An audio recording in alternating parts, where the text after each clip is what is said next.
personally, it's utter madness. You have literally taken the most successful World Cup coach with a 90% winning record and binned him 9 months before a World Cup. He's been to 3 World Cup finals. He's won 1, lost 2, and he took Japan to some of the biggest upsets they've ever had. And then the best thing is the person they want to replace him with at this point in time, and obviously it's an ever-movable feast, is not available. So you're going to put someone else in charge for the Six Nations who hasn't been an international coach just because of some grumpy old journalists and some miserable fans who've decided to gang up to get rid of him, which is pretty much the story of the modern world. If you shout loud enough and you've got enough fans in the media, you can achieve anything. You just described it as madness there, James. And so how do you think that someone in the corridors of the RFU would justify this decision? If you were to ask them face to face, why have you done this? Why have you done it now? What would their answer be? I don't know. I'm a very big fan of Bill Sweeney. And, I think he's a good man. I haven't had a chance to catch up with him. I was actually in Dubai DJing the last couple of days, so I haven't had that opportunity. But I think, unfortunately, it becomes a lot of times if you upset people and don't conform, and Eddie Jones doesn't conform, and does he get everything right? No. I don't think anybody gets everything right. And I think the margin for error in international sport comes down to inches. The very famous Al Pacino speech in Any Given Sunday. It's true. You look at some coaches who, from the jaws of catastrophe, have seized incredible careers. If one thing had gone the other way, they wouldn't have had the success. And unfortunately, I think that because Eddie didn't conform, didn't play play to the media's tune. There were some guys that just didn't want him in there. And I think, look, the Six Nations, was disappointing. The Autumn Internationals was disappointing. But, not to the degree where there's such catastrophic errors. What some of these older heads are doing, and some of these older journalists who don't like Eddie, who don't actually come down and watch training. They don't speak to any of the current players.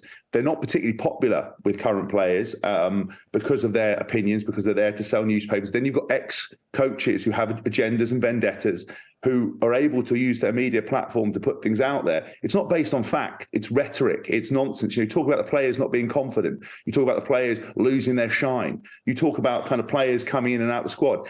Eddie's there to put the best players on the field. And I had 5 international coaches with England, and they were some of the worst environments I've ever been part of. Eddie Jones is by far and away the best coach I ever worked with.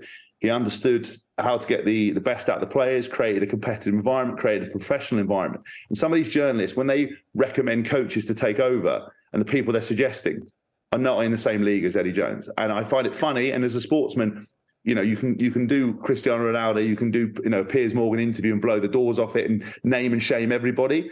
Unfortunately, life's not like that, or certainly isn't for me, because I kind of want to keep working. So, and I'm not as good as Cristiano Ronaldo or got the cash. But I would say that ultimately people aren't honest, and I think people, especially in rugby, because it's run by a lot of old school people, they perpetuate these narratives that aren't correct. And to be honest with you, I think it's a shame. If the person taking over is Steve Borthwick, I think Steve Borthwick is utterly brilliant.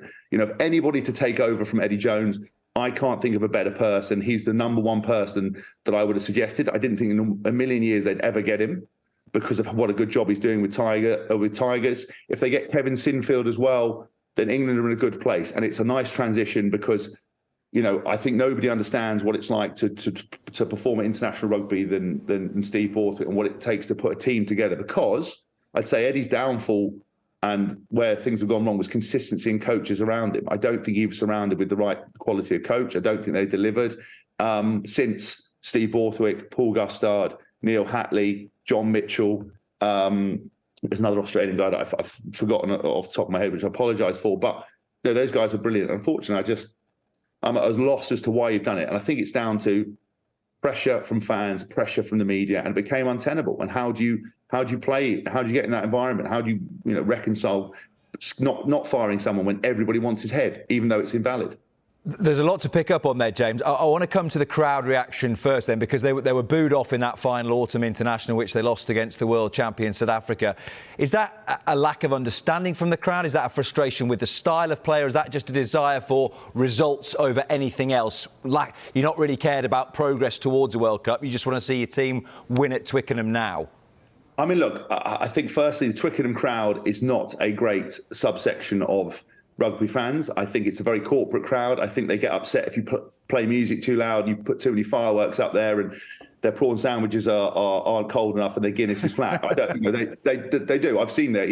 I've been there. It's not as intimidating as kind of the Principality. They're a bit fair weather, those Twickenham fans sometimes. They're amazing when they're on it. When they're off, it's a quiet place. It's not particularly intimidating. So I think they boo because they're frustrated. I think they're booed because they don't understand necessarily the bigger picture. I think they're booed because sports fans boo. Like, look at the Football World Cup now, and look at that as the example of the number one sport in the world. When does rationality, when does understanding, when does being informed ever come into sport? It's about emotion. It's about sort of an escapism from your real life. It's a tribalism. It's passion. It's madness. It's carnage. That's what being a sports fan is. So whether the fans boo or not, I think it's irrelevant. It's not part of the bigger picture. I just think, unfortunately, due to some selection things, due to some frustration, due to the nature of how flat the games were, and actually because the Twickenham atmosphere is pretty flat anyway, it just means it one leads into the other. It just becomes a bit of a flat landscape, and then people just get frustrated. I don't think it's a great example of people's actual opinion. And unfortunately, if you shout loud enough on social media, everyone thinks that that's the opinion. I think most fans are pretty pleased with what Eddie Jones has done. He's the most successful England coach ever, bar winning a World Cup. He's he won so many different records, the most successful World Cup coach.